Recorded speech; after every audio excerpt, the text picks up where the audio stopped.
Apa kabarnya nih hari ini? Dahsyat, luar biasa. Yes, yes, yes. Beri tepuk tangan untuk Tuhan Yesus. Oke adik-adik, sekarang waktunya kita untuk sama-sama membacakan Mazmur 91. Mazmur 91 ayat 1 sampai 16. Dalam lindungan Allah, orang yang duduk dalam lindungan yang maha tinggi dan bermalam dalam naungan yang maha kuasa akan berkata kepada Tuhan, tempat perlindunganku dan kubu pertahananku, Allahku yang ku percayai. Sungguh, dialah yang akan melepaskan engkau dari jerat penangkap burung, dari penyakit sampar yang busuk. Dengan kepaknya ia akan menudungi engkau, di bawah sayapnya engkau akan berlindung, kesetiaannya ialah perisai dan pagar tembok. Engkau tak usah takut terhadap kedahsyatan malam, terhadap panah yang terbang di waktu siang, terhadap penyakit sampar yang berjalan di dalam gelap, terhadap penyakit menular yang mengamuk di waktu petang. Walau 1.000 orang rebah di sisimu dan 10.000 di sebelah kananmu, tetapi itu tidak akan menimpamu. Engkau hanya menontonnya dengan matamu sendiri dan melihat pembalasan terhadap orang-orang fasik.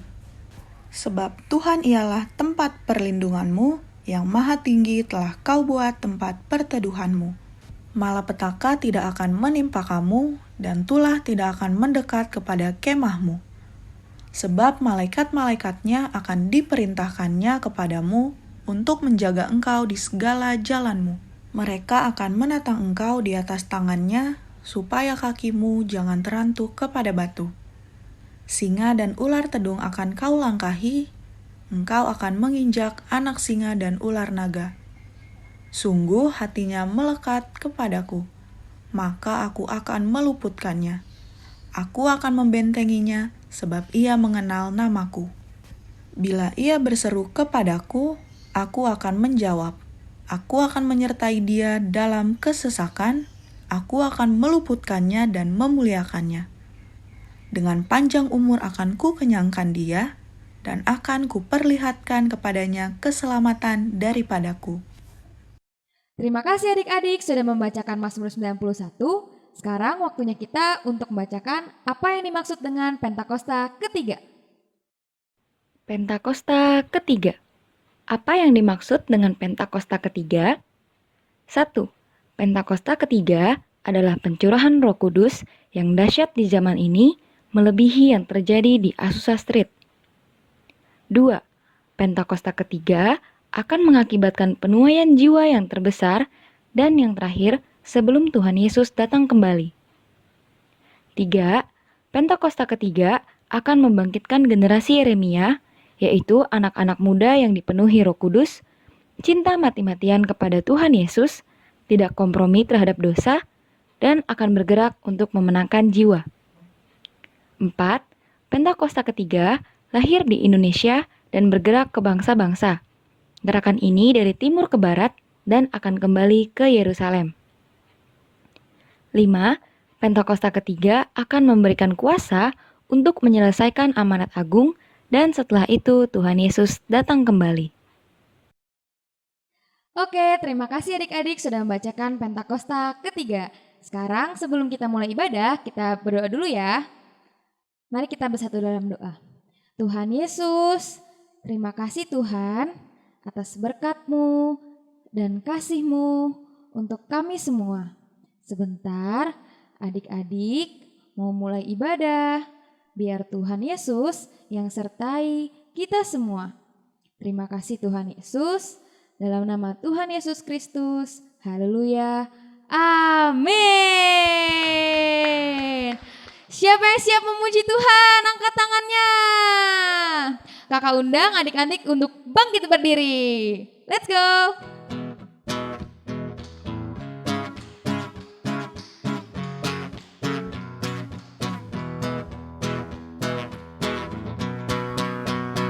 Saya bukan pasukan berjalan, pasukan berkuda, pasukan menembak. Saya tidak menembaki musuh, tapi saya laskar Kristus. Sekali lagi. Saya bukan pasukan berjalan, pasukan berkuda, pasukan menembak. Saya tidak menembaki musuh, tapi saya laskar Kristus. Saya laskar Kristus, siap gerak der. Saya laskar Kristus, siap gerak der. Saya tidak menembaki musuh, tapi saya laskar Kristus. Sekali lagi. Saya bukan pasukan berjalan, pasukan berkuda, pasukan menembak. Saya tidak menembaki musuh, tapi saya laskar Kristus. Saya laskar Kristus, siap gerak der. Saya laskar Kristus, siap gerak der. Saya tidak menembaki musuh, tapi saya laskar Kristus.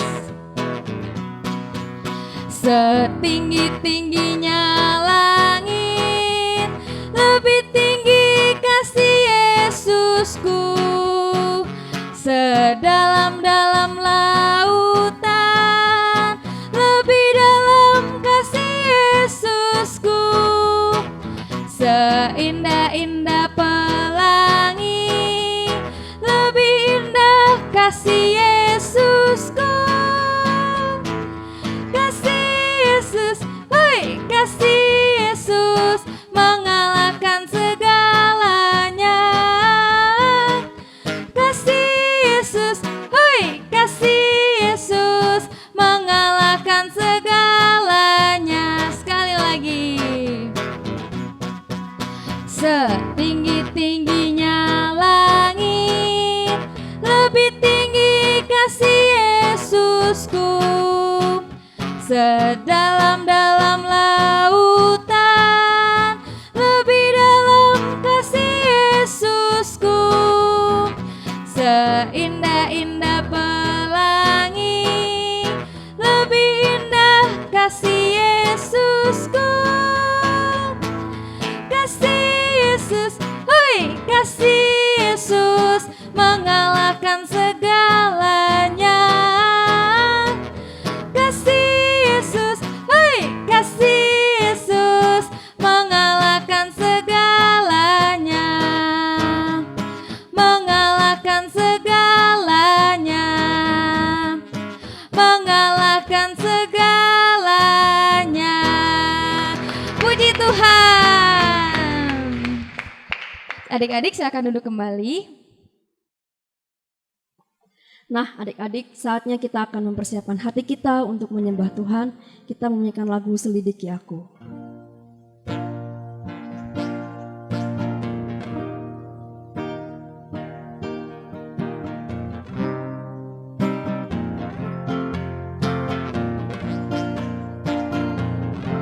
Selidiki aku, lihat hatiku. Apakah ku sungguh mengasihimu, Yesus? Kau yang Maha Tahu dan menilai hidupku. Tak ada yang tersembunyi bagimu. Kita mau katakan lagu ini dari awal. Selidiki aku, lihat hatiku. Apakah ku sungguh mengasihimu, Yesus? Kau yang Maha Tahu dan menilai hidupku. Tak ada yang tersembunyi bagimu. Yuk angkat tangan semuanya. Telah kulihat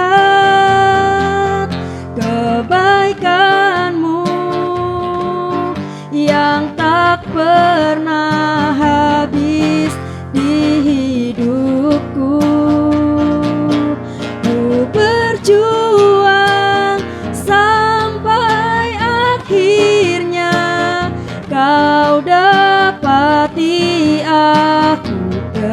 tetap setia. Telah kulihat kebaikan-Mu yang tak pernah habis di hidupku. Ku berjuang sampai akhirnya Kau dapati aku tetap setia. Kita mau katakan lagu ini dari awal. Kita mau Tuhan selidiki hati kita.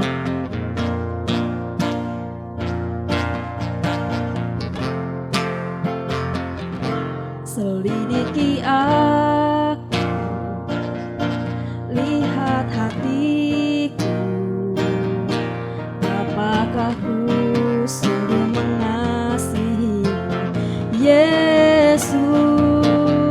Kau yang Maha Tahu dan menilai hidupku, tak ada yang tersembunyi bagimu. Telah kulihat kebaikan-Mu yang tak pernah habis di hidupku.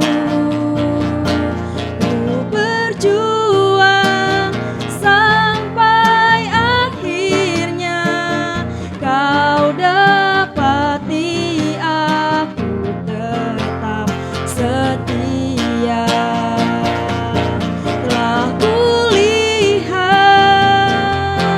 kebaikan-Mu yang tak pernah habis di hidupku. Ku berjuang sampai akhirnya Kau dapati aku tetap setia. Kau dapati aku tetap setia. Kau dapati aku tetap setia. Mari sama-sama kita menyembah Tuhan kita. Oh, kami mengasihi-Mu, Yesus. Kami mengasihi-Mu, Yesus. Haleluya. Kami mengasihi-Mu. Engkau baik, Yesus, dalam hidupku. Kami mau berjuang Tuhan untuk terus setia kepadamu. Kami mau taat kepadamu. Haleluya. Oh, kami mau mengasihi-Mu karena Tuhan mengasihi kami. Haleluya. Haleluya. Terima kasih Yesus. Sama-sama katakan sekali lagi. Telah kulihat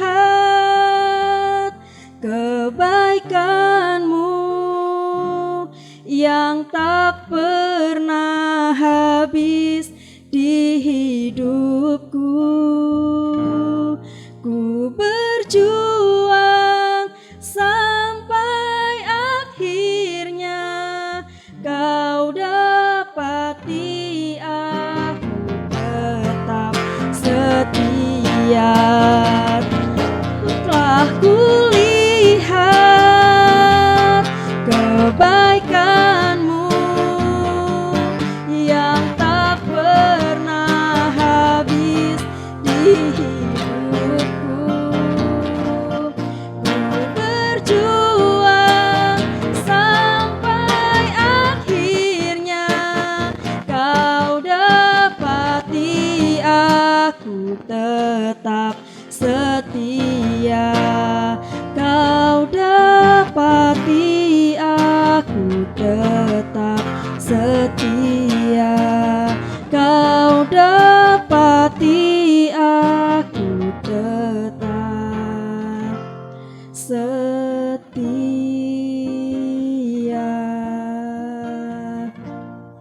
Terima kasih Tuhan buat hari ini Tuhan, hari yang indah yang boleh kami lewati bersama ya Bapa. Tuhan, kalau saat ini kami akan mendengarkan sebagian dari firman-Mu, berkati Tuhan kakak-kakak yang akan memberitakan firman Tuhan, biar kiranya firman itu boleh tertanam di dalam hati kami, tumbuh, subur, dan berbuah ya Bapa. Terima kasih Bapa, di dalam nama-Mu kami berdoa dan mengucap syukur, haleluya, amin. Shalom adik-adik. Sekarang tiba saatnya kita akan mendengarkan firman Tuhan. Ayo adik-adik kita siapkan hati dan pikiran kita untuk kita mendengarkan firman Tuhan. Firman Tuhan kali ini akan kita ambil dari Lukas 24 ayat 13 sampai 35. Aku ulang ya adik-adik. Lukas 24 ayat 13 sampai 35. Nah adik-adik, kira-kira tentang apa sih firman Tuhan kali ini yang akan kita dengarkan? Firman Tuhan kali ini adalah kisah tentang dua orang murid yang sedang berjalan ke sebuah tempat yang bernama Emmaus. Nah adik-adik, daripada kita lama-lama, ayo kita dengarkan firman Tuhan. Pada waktu itu adik-adik, setelah Tuhan Yesus diambil dari murid-murid dan disalibkan di atas kayu salib, murid-murid Yesus menjadi bingung dan mereka putus asa. Dan seluruh Yerusalem sedang berada dalam kekacauan. Orang yang mereka sebut Mesias sekarang sudah mati. Dan sekarang mereka merasakan sakit yang begitu parah. Nah adik-adik, setelah 3 hari sejak tragedi itu, dua orang murid mereka mulai berjalan 7 mil ke sebuah desa yang bernama Emmaus. Ingat ya adik-adik, sebuah desa yang namanya Emmaus. Nah saat mereka berpergian bersama, mereka bercerita satu sama lain tentang semua hal yang sedang terjadi di Yerusalem saat itu. Nah adik-adik, dalam perjalanan mereka, tiba-tiba ada seorang pria lain yang bergabung dengan mereka dan mereka tetap melanjutkan percakapan mereka. Orang itu adalah Yesus, Tuhan mereka yang mereka kasihi. Tetapi para murid tidak mengenalnya adik-adik. Lalu orang itu bertanya, apa sih yang sedang kalian bicarakan? Para murid terkejut karena mereka bingung kok orang ini nggak tahu ya apa yang sedang terjadi saat ini. Padahal Tuhan Yesus sudah disalib dan Yerusalem sedang dalam kekacauan. Dengan tatapan sedih, Kleopas, salah satu dari dua murid itu, menjawab orang asing itu. Apakah Anda satu-satunya pengunjung Yerusalem yang nggak tahu apa yang sedang terjadi selama beberapa hari terakhir? Lalu Tuhan Yesus pura-pura tidak tahu sambil berkata, apa? Memangnya terjadi hal apa? Lalu Kleopas menjawab, hal-hal tentang Yesus dari Nazaret, seorang nabi yang besar dan perkasa. Imam-imam kepala dan penguasa kita sendiri menyerahkan dia untuk dihukum mati. Dan mereka menyalibkan dia. Kami berharap bahwa dia adalah orang yang menyelamatkan seluruh Israel. Tetapi kami di sini 3 hari kemudian ditinggalkan sendirian dan kami bingung. Bahkan waktu itu beberapa wanita dalam kelompok kami kembali ke kubur dan mereka bilang bahwa mayatnya Yesus telah hilang. Dan mereka melihat penglihatan malaikat yang memberitahu mereka bahwa Tuhan Yesus hidup. Lalu adik-adik, Yesus menanggapi kata-kata mereka. Katanya gini adik-adik, betapa bodohnya dan betapa lambatnya kamu percaya semua yang telah dicatat dalam kitab suci. Bukankah para nabi sudah bilang kalau Mesias harus menderita hal-hal ini? Tuhan Yesus kemudian membuka kitab suci dan mulai menunjukkan kepada mereka segala sesuatu tentang dirinya. Nah adik-adik, di sini walaupun murid-murid bingung, Tuhan Yesus hadir dan Tuhan Yesus menjelaskan segala sesuatunya kepada murid-murid ini. Murid-murid benar-benar kagum dengan kata-kata pria itu. Sehingga waktu mereka sampai di tempat tujuan, Kedua murid itu mendesak Tuhan Yesus untuk tinggal dan bergabung dengan mereka untuk makan malam. Tuhan Yesus pun setuju dan tinggal dan duduk bersama orang-orang itu. Kemudian adik-adik, Tuhan Yesus mengambil roti di hadapannya. Dia mengucap syukur sama Tuhan, dibilang terima kasih Tuhan. Dia memecah-mecahkan roti itu dan dia membagikannya kepada para murid. Dan pada saat itulah para murid itu akhirnya mengenali bahwa dia adalah Yesus, guru terkasih mereka. Tetapi tidak lama setelah mereka tahu bahwa itu adalah Tuhan Yesus, tiba-tiba Tuhan Yesus menghilang dari pandangan mereka, adik-adik. Kedua murid itu, kemudian mereka kagum. Wah, mereka senang. Mereka teriak-teriak, mereka bilang, bukankah hati kita berkobar-kobar ketika kita berbicara sama dia di jalan? Dan ketika dia menunjukkan kitab suci kepada kita. Nah, adik-adik, mata mereka telah terbuka dan hati mereka yang tadinya gelisah, bingung, ragu, sekarang dibebaskan. Orang asing itu adalah Tuhan Yesus, yaitu Mesias yang telah lama ditunggu-tunggu. Dan memang Tuhan Yesus itu hidup, adik-adik. Oke adik-adik, kita sudah selesai mendengarkan firman Tuhan. Nah, kesimpulan yang bisa kita ambil dari cerita tadi adalah memang ikut Tuhan Yesus itu nggak gampang adik-adik. Ada kalanya kita di masa-masa bimbang, bingung, tapi kita harus tetap kuat di dalam Tuhan Yesus dan kita harus tetap percaya. Yuk sama-sama kita lipat tangan kita tutup mata kita mau berdoa. Terima kasih Tuhan Yesus sudah memberkati kami Tuhan, menyertai kami Tuhan Yesus sehingga kami bisa mengikuti ibadah online hari ini Tuhan Yesus. Kau berkati kami selalu Tuhan Yesus, Kau berkati firman yang kami dengar Tuhan Yesus, agar kami dapat melakukan firman yang telah kami dengar hari ini Tuhan Yesus, supaya kami tetap kuat dan kami tidak bimbang Tuhan Yesus. Terima kasih Tuhan, hanya di dalam nama-Mu kami sudah berdoa dan mengucap syukur. Haleluya, amin. Ibadah hari ini telah selesai. Jangan lupa minggu depan ibadah lagi ya. Selamat hari Minggu, Tuhan Yesus memberkati.